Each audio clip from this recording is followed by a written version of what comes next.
ជំរាបសួរបងប្អូនបុកកពើ7ខ្ចីជាមុខម្ហូបដែលញ៉ាំបាយបានច្រើនមែនទែន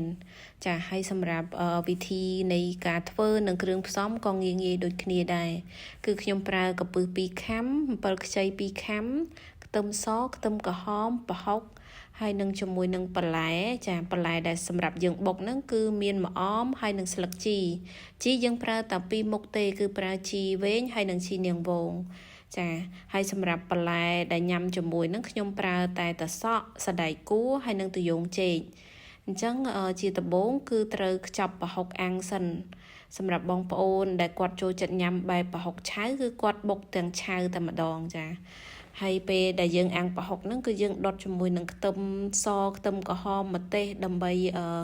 ទុកគ្រឿងទាំងអស់ហ្នឹងសម្រាប់ពេលដែលយើងបុកគឺវាមានក្លិនឈ្ងុយឆ្ងាញ់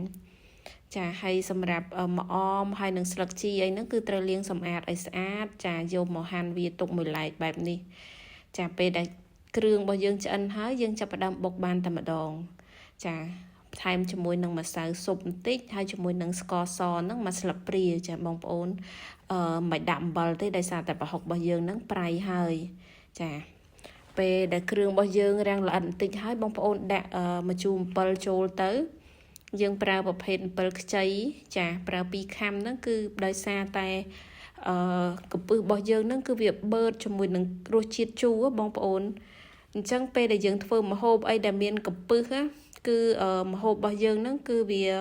អត់ងាយជូរទេតើតែបងប្អូនប្រើម្ជូរឲ្យរាងច្រើនបន្តិចចាហើយបន្ទាប់មកគឺខ្ញុំថែមជាមួយនឹងប្រហុកអាំង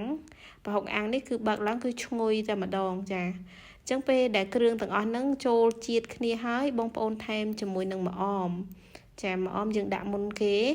ចាដាក់មុនស្លឹកជីមិនមុនគេបងអស់ទេបងប្អូនចាបន្ទាប់មកបងប្អូនថែមជាមួយនឹងស្លឹកជីតិចទៀតទៅចាស្លឹកជីដែលយើងរៀបចំមិញហ្នឹងគឺយើងបុកលាយចូលគ្នាចាបន្ទាប់មកទៀតយើងដាក់កពឹសចូលតែម្ដងហើយកពឹសនេះយើងអត់បុកទេកុំឲ្យវាបែកសាច់ចាគឺខ្ញុំកូបែបនេះមកសន្ទុះទៅគឺវាចូលគ្នាល្អហើយបងប្អូនអាចភ្លក់រសជាតិបានចាសម្រាប់គ្រឿងទេសដែលខ្ញុំជម្រាបបងប្អូនមិញហ្នឹងគឺមិនថែមអីទៀតទេតែប៉ុណ្្នឹងគឺគ្រប់គ្រាន់ហើយ